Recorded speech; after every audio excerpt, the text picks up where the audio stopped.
माता वैष्णो देवी की कथा और उनके धाम का इतिहास हजारों साल पुराना है। इसे शब्दों में बयां करना काफी कठिन है, लेकिन यहाँ इस महान देवी की कथा का एक विस्तृत वर्णन किया गया है जो उनके महात्म्य और उनके धाम की महत्ता को दर्शाता है। माता वैष्णो देवी की उत्पत्ति। पौराणिक कथाओं के अनुसार माता वैष्णो देवी का अवतार त्रेता युग में हुआ था।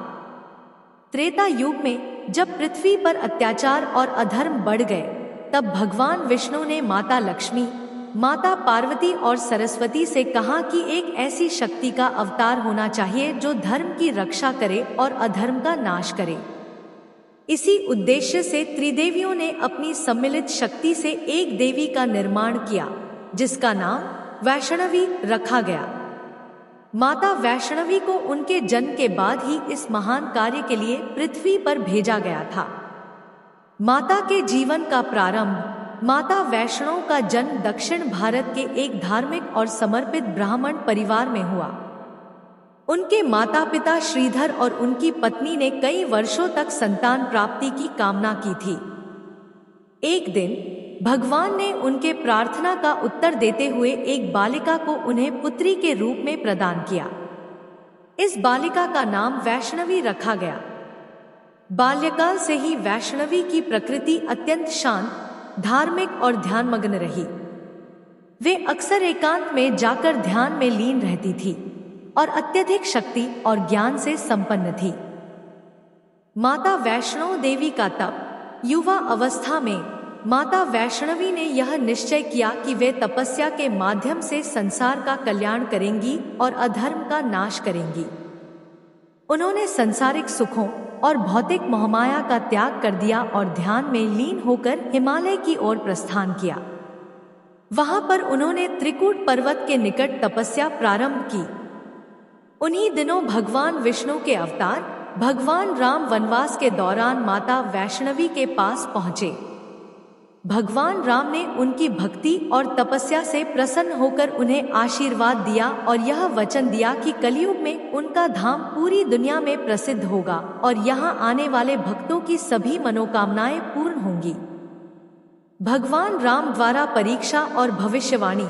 कहा जाता है कि भगवान राम ने माता की तपस्या की परीक्षा लेने के लिए एक वृद्ध व्यक्ति का रूप धारण किया। उन्होंने माता से पूछा कि वह इस संसारिक मोहमाया से क्यों दूर है और साधारण जीवन क्यों नहीं जीती। माता ने अपनी तपस्या और अपने उद्देश्य को स्पष्ट किया।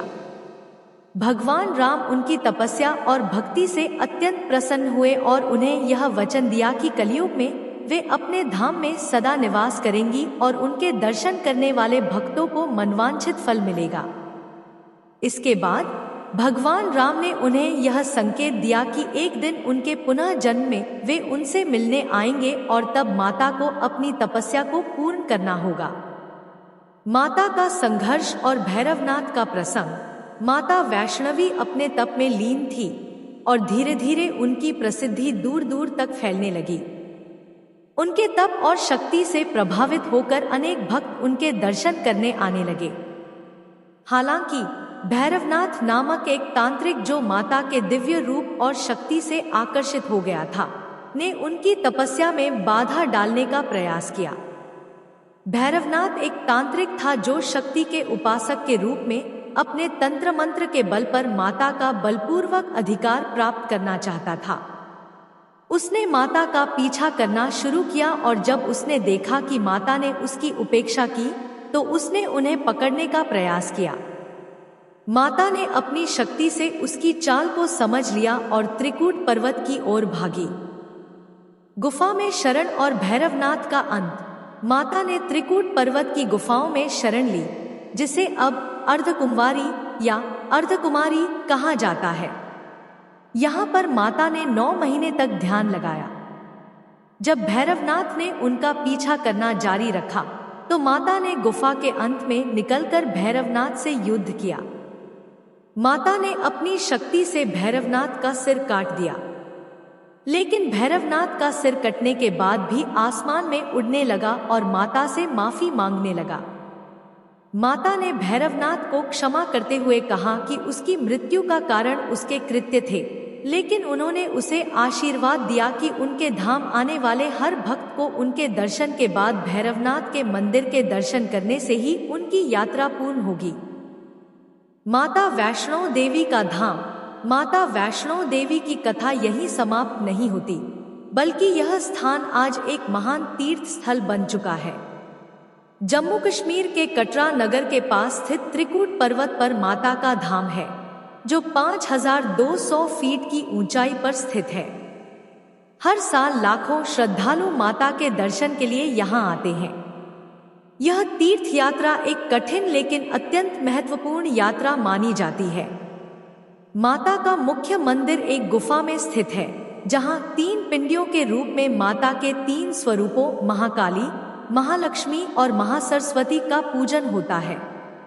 इन तीनों पिंडियों को देवी के त्रिगुण स्वरूप के रूप में पूजा जाता है, जो शक्ति, धन और ज्ञान की देवी मानी जाती है। यात्रा और दर्शन। माता के दर्शन करने के लिए श्रद्धालु कटरा नगर से लगभग 12 किलोमीटर की पैदल यात्रा करते हैं। यह यात्रा कठिन जरूर है, लेकिन भक्तों के लिए यह श्रद्धा और भक्ति का प्रतीक होती है। पूरी यात्रा के दौरान भक्त जय माता दी के नारों के साथ अपनी आस्था व्यक्त करते हैं।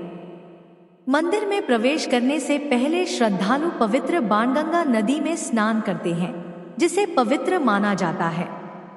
इसके बाद वे अर्धकुंवारी गुफा के दर्शन करते हैं, जहां माता ने भैरवनाथ से भागते समय 9 महीने तक तपस्या की थी। यहाँ के दर्शन के बाद भक्त माता के मुख्य मंदिर की ओर बढ़ते हैं। माता के आशीर्वाद और भैरवनाथ मंदिर के दर्शन के बाद भक्तों का अंतिम पड़ाव भैरवनाथ का मंदिर होता है, जहां भैरवनाथ का सिर गिरा था। यहाँ पर जाकर भक्त अपनी यात्रा को पूर्ण मानते हैं। माना जाता है कि भैरवनाथ का मस्तक इस स्थान पर गिरा और उनकी आत्मा को माता ने मोक्ष प्रदान किया। भक्त यहाँ आकर भैरवनाथ को भी पूजते हैं और माता के आशीर्वाद की प्राप्ति करते हैं। माता के चमत्कार। माता वैष्णो देवी के धाम से जुड़े अनेक चमत्कारिक घटनाएं सुनने को मिलती हैं। कहा जाता है कि माता हर उस भक्त की पुकार सुनती हैं जो सच्चे दिल से उन्हें पुकारते हैं। यहाँ आने वाले भक्तों की हर मनोकामना पूर्ण होती है।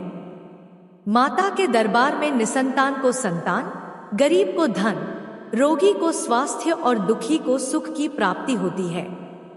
इतिहास में यह भी कहा जाता है कि जब जब इस मंदिर पर संकट आया, माता ने अपने भक्तों की रक्षा की। कई बार प्राकृतिक आपदाएं आईं, लेकिन माता के आशीर्वाद से भक्तों को कोई हानि नहीं पहुंची। माता वैष्णो देवी की महिमा। माता वैष्णो देवी को शक्ति का अवतार माना जाता है। वे न केवल शत्रुओं का नाश करती हैं, बल्कि अपने भक्तों को सुख, शांति और समृद्धि का आशीर्वाद भी देती हैं। उनका धाम भारत के सबसे प्रमुख धार्मिक स्थलों में से एक है और यहाँ साल भर लाखों श्रद्धालु आते हैं। माता के दर्शन से व्यक्ति के सारे दुख दूर होते हैं और उसे जीवन में सफलता और शांति प्राप्त होती है।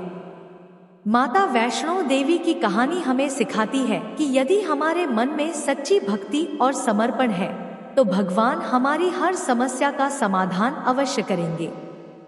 उनकी कथा आज भी हमें प्रेरणा देती है कि चाहे कितनी भी कठिनाइयां आएं, अगर हम धर्म और सत्य के मार्ग पर चलते हैं तो विजय हमारी ही होगी। यह कथा माता वैष्णो देवी के दिव्य रूप, उनके तप और उनके धाम की महिमा को संक्षेप में वर्णित करती है।